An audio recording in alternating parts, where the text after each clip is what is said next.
One-time NXT Women's Champion, five-time WWE Raw Women's Champion, one-time WWE SmackDown Women's Champion, two-time WWE Women's Tag Team Champions, the fourth WWE Women's Triple Crown Champion, the third WWE Women's Grand Slam Champion, winner of Match of the Year multiple years in a row, Slammy Award winner, she has won Bumpies. She has been Pro Wrestling Illustrated's Woman of the Year in 2015, a part of Pro Wrestling Illustrated Tag Team of the Year in 2020, ranked number 2 of the top 50 female wrestlers in the PWI Female 50 in 2016, ranked number 3 of the top 50 tag teams in the PWI Tag Team 50 in 2020. She has held the Match of the Year in 2015 versus Bayley at NXT TakeOver Respect, among many other different awards in WWE and pro wrestling.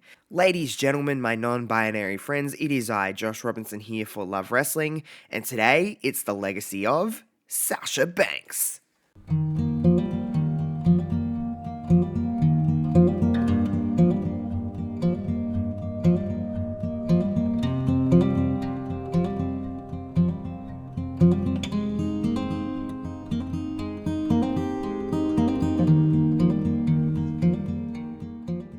Widely regarded as one of WWE's best professional wrestlers in the company. Certainly on the female side of things, there's an argument that Sasha Banks is the absolute best when it comes to professional wrestlers. Now, this is going to be a little bit of a different approach here, what I'm about to do here with this legacy of. Last week we had the legacy of ECW. We've done many different legacy ofs over the last few months here on Love Wrestling. Now, instead of just going through with the retrospective of Banks' career, it speaks for itself. There's not really much I can say other than just rehashing what she's done. Instead of doing that, I'm going to give you some personal things that relate to Banks and what it meant to me in her time in NXT and now on WWE programming, and what it actually means to me and to professional wrestling as a whole, because we live in this kind of world where everything kind of goes pretty quickly and we move at a pretty rapid pace, and we're not actually taking in and really savoring the moments and the stuff that we're actually watching when it comes to professional wrestling, because it moves so fast. When you go through all of her accolades like I did at the beginning of this episode, you've noticed that Banks has done a lot of things, and that wasn't everything. She has been the first woman to main event WWE pay-per-view. She's been to main eventing NXT TakeOver. She's had the longest women's match in WWE history with Bayley. She's had Match of the Year with Bayley. She's had Match of the Year with, probably this year, with Bianca Belair. She's the first woman to main event WrestleMania in a one-on-one capacity. The very first time ever that black women have main evented WrestleMania. Banks has done so much, and I don't know if there's many words that can really do it justice just coming from my mouth, just kind of rehashing what she's done. Now, of course, we're going to go through and have a little bit of a look at her career and what she's done, and especially where she started in NXT, being one of the pillars of the original NXT, being one of the pillars of the original NXT women's division and what it grew into, and it still is relevant in today's pro wrestling landscape throughout all of wrestling, not just WWE. There's hints of that original NXT and what it did for wrestling as a whole. We talk about, women and what they've done in the business in the last 7-8 years, and you can't really look at the women and what they've done in these last years without talking about Sasha Banks. She is truly one of the best, and let's go through a little bit of a love letter to Sasha Banks. I remember sitting and watching NXT on the WWE network, or even before it was on the network. Really, this was before the network was really a thing, but for us here in Australia, it would air on just cable television. I know for a lot of you guys in the States, it would air on Hulu. But we were watching these kind of episodes, a little bit like the kind of situation we're in now with NXT 2.0 and how it kind of plays out. There's a lot of character building. It wasn't like super great wrestling every week. It had it on there, definitely. But it wasn't that on a consistent basis. It was building new stars that were eventually going to go onto the main roster. In 2012, 2013 is when Banks would really make a name for herself. She was one of those kind of, there's this kind of thing with NXT, it even still happens to this day, of this kind of cycle of talent that are just there to make others look better. They're not really buried or squashed, I would say. They were just there to have someone for the champion to wrestle, or someone that's on a much bigger trajectory than the person that's losing in the match. Banks was like that for a little while. She kind of entered a few different like little weird feuds with like Audrey and Marie, and she was doing other things. But really I think what a lot of us remember is when she started working with Summer Rae and Charlotte Flair, the BFFs, the beautiful, fierce females. They would kind of go around, they were this 3-person stable, led by Summer Rae, who eventually kind of moved on to the main roster, and then Charlotte was in this. There was a lot going on, and then Charlotte becoming NXT Women's Champion. Sasha was kind of left to the side. You know what I mean? Like, the BFS ran through and they were dominant, they were heels, they were doing what they were doing, but it did seem to be more stock in maybe Charlotte or even Summer Rae to a certain degree over Banks. And I don't know, I could imagine, I know Sasha's had many different interviews where she's kind of said, I want to be the best. So I could imagine she's sitting there going, I'm not going to get overlooked too much here because I'm talented and I'm the best and all of those things that she proclaims to be. Now, with Banks, it's like, when we really got to start seeing Banks' work in the ring was when she entered a feud with Charlotte Flair over the NXT Women's Championship in the latter part of 2014. And this is where the 4 horsewomen would kind of start, I guess you could say, in a lot of ways. It was Becky, Bayley, Charlotte, and Sasha. And Charlotte and Sasha have always had this kind of really great chemistry, even in 2014 when they're not the performers they are in 2021. They were doing a lot of stuff that kind of went into the main roster work, and you could see elements of where they were going, and they were still growing, and it was just so cool to see that time that Sasha would become NXT Women's Champion in I guess kind of a now famous fatal 4-way between the 4 horsewomen and NXT TakeOver rival, and it was her one and only reign as NXT Women's Champion, because I guess NXT was a little different back then, going back, and they kind of cycled through talent, and it was just time to come to the main roster. It wasn't about NXT, because NXT hadn't become what NXT was. It was starting to, and we were certainly seeing something different in NXT in 2015, especially when we move into takeovers becoming what they're known for today, and going to arenas like NXT TakeOver Brooklyn, the very first one, which, by the way, I still think is the best NXT TakeOver ever, but I digress. Sasha and Bayley would do something that even me, who is, like, I'm very open about the fact that women's wrestling is my favorite part of wrestling, and it has been through all my life with wrestling. I want women to succeed. I was not expecting what I seen at NXT TakeOver Brooklyn. It is kind of been talked about to the end of it. It's timeless in a sense, but I've talked about it a lot. A lot of people look to it as the greatest women's match of all time. I don't really look at it like that, because I think it is one of the greatest matches of all time, regardless of gender. I certainly was not expecting what we've seen. It truly is a masterpiece of a wrestling match. It's just everything just come together in that match, and it just was like this passing of the torch of Banks, who had already been called up to the main roster at that point, kind of giving it to Bayley, and then just going in and not even knowing they would start a rivalry, a friendship, everything out of that match, both on and off screen. It was pretty damn cool to see. Now, it took a little bit for the main roster to get going with the women's division. You've seen the 3 come up, Becky, Charlotte, and Sasha. They'd have this 3-on-3 team war with Team Bad, Team Bella, and Team PCB. You know, it was what it was. I think it was an okay way to introduce these new characters, but it didn't really lead to a lot. You know what I mean? Like, it didn't really have stakes.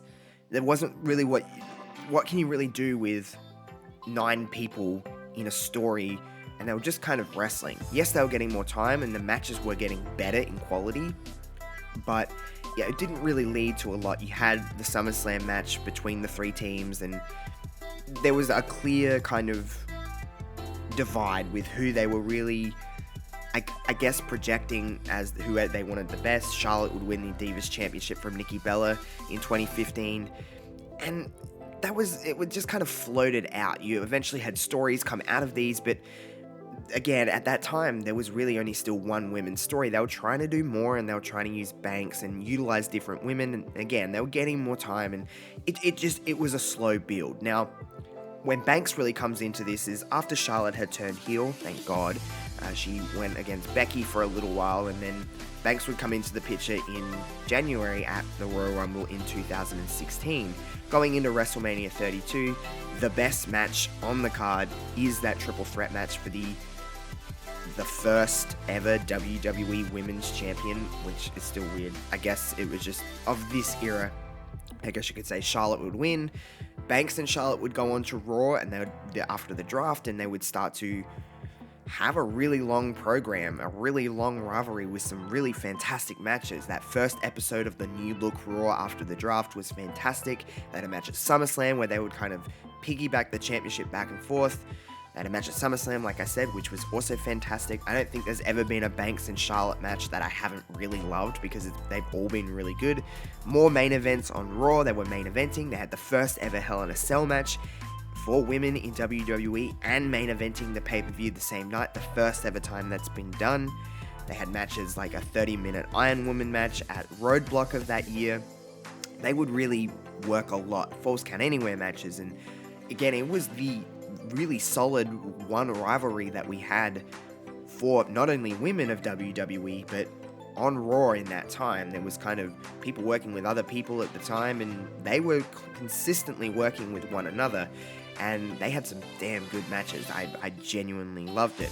Sasha would go on to compete in more WrestleManias and more moments like that, working with other talent like Nia Jax. Bayley would eventually come into the fold. Sasha would, predominantly for a little while, Sasha was a face. And I've never thought that Sasha was a better face than a heel. I think her natural element is to be a heel, but she does have kind of a rapport with an audience now where it's hard to boo Sasha because she's so good at what she does. But she would work with different kind of people, and I think this is pretty fair to say there was a time where Sasha was floating. You had other people kind of at the top like Alexa Bliss. Charlotte was always in the conversation for people at the top. She won the Raw Women's title in 2017. It was a very brief run with the title. She would kind of be paired with Bayley as a friend. They would always have this kind of weird tension. It was this weird, like, is one going to turn on the other? And then they would do it, and then they would pull back, and it was a different kind of time. She'd even compete at like the Women's Royal Rumble. She was the first ever entrant in the first ever Women's Royal Rumble, being number one, lasting for as long as she did. She would compete at different things, work with people like Ronda Rousey, and do all these other things, but she was never the centerpiece. She was always just kind of like that little step below. Never really understood that because she's so talented, but just doing other things, and she was kind of floating along. And I think a lot of people were waiting for an eventual heel run, and a lot of people waiting for her to be the one, the poster child, the one that's kind of, it's all centered around. She would she would work with Bayley, of course, becoming the first ever WWE Women's Tag Team Champions with Bayley. And then they would hold the titles for a little while before dropping them to the Iconics at WrestleMania 35. Banks would take a little bit of a break from wrestling, and we really didn't know. There was a lot of speculation around that time. Where is Banks going? Has Banks left the company? What is she injured? What's kind of going on? We'd learn later what it's about. She needed a mental break. She just needed some time away from wrestling to discover who she was as a human being again. But this is where I think her coming back in 2019 and working with Becky, she did, I think, some of her best work, and we were waiting for that NXT Sasha to return. A lot of people really waited for that and really held on to that. They were like, where is this NXT Sasha that everybody loved? I personally loved that original version of The Boss in NXT. That was my favorite work. She had this presence and aura surrounding her that I think did get a little lost in the first couple of years on her main roster run, especially when you're a babyface and it's hard to really maintain that level. But she'll come back in 2019, work with Becky, and have some incredible matches. Again, another Hell in a Cell match. She would do many different things with Becky, and work with that before being eventually moved over to Friday Night SmackDown. And this is where her and Bayley were able to really work together as that heel dominant tag team that I think they always wanted. I think we always wanted from them. They were this kind of alliance, and it was, again, the kind of elephant in the room. Who's going to turn on who? When is this going to happen? And then I think COVID changed a lot of things, but when we speak about the pandemic era of wrestling, when we look back on it years and years, in the future, and we look back at this time, Bayley and Sasha are going to be two of the people that come to my brain of being absolute superstars in this. They were over the top. They won, again, the Women's Tag Team Championships and had a run that was awesome in that time. And then we move into the Thunderdome, and the turn finally happens, and Bayley turns on Sasha, where a lot of people thought it would be Sasha on Bayley, but Bayley would turn on Sasha. They would have another Hell in a Cell match for Sasha Banks, another great match, a near match of the year contender. Every time they get in the ring together, whether it's being a team, being opponents, it's magic. They just produce magic, and there's nothing better than what they do in the ring. There truly is. But Banks would have again get a run, or for the first time get a run at SmackDown Women's Champion, and actually defend a championship. All of these championship reigns she's had, she's a 5-time Raw Women's Champion, has never defended it successfully. It's ridiculous, but she had a run with the SmackDown Women's Championship all the way from Hell in a Cell in 2020 up until WrestleMania 37, and she would lose the championship in the Night 1 main event of WrestleMania. First 2 black women to main event WrestleMania, her and Bianca Belair. A phenomenal match, a match that I still hold in very high regard, as I haven't really seen too many matches that were better than that this year. I truly believe that. And just really, really fantastic work. And she would kind of, again, Banks would lose and then take a little bit more of a break. We would get our hopes up with a comeback, and then going into SummerSlam with Belair in the rematch, and that didn't really, it didn't happen. Becky would come back in her, we don't really know what happened there with Banks, whether it was an injury, we don't really know. Again, she's back now. She's recently returned to television and now going into a championship match, which I suspect, at least the time of recording, that I think Banks will win, and she'll be SmackDown Women's Champion again, maybe. Who knows? She's a member of SmackDown. She seems to be a star of SmackDown. Outside of wrestling, she's gained a lot of steam and a lot of momentum to her name, being in The Mandalorian. I mean, there's not really many bigger franchises than Star Wars, or Disney for that matter, so pretty good place to be, and I think Banks has a pretty solid spot within WWE for as long as she pleases, because she has name value, she has notoriety, she has, again, momentum that a lot of people, especially females in this business, have never really gained. So an outside of wrestling appeal, who really knows what's happening with Sasha in the future and more acting stuff, but I always talk about how it's important to have a career outside of wrestling, because you never know when you're going to take your last bump, and she's really set herself up to be able to do stuff outside of wrestling, so more power to Miss Banks. That's going to do it for this week's episode of The Legacy of. Thank you for all the love on last week's supersized episode of The Legacy of ECW. It was a joy to really create. We're back to normal scheduled content. You know the schedule, I guess, for the rest of the month. Next week, it is The Legacy of Molly Holly, who, if you know me, you know that it's my favorite wrestler ever. I love Molly Holly. We got The Legacy of Victoria coming up at the end of the month, and then we go into November. Ooh, what have I got planned for that? I don't know. All my links for my stuff and Love Wrestling stuff will be in the description box below.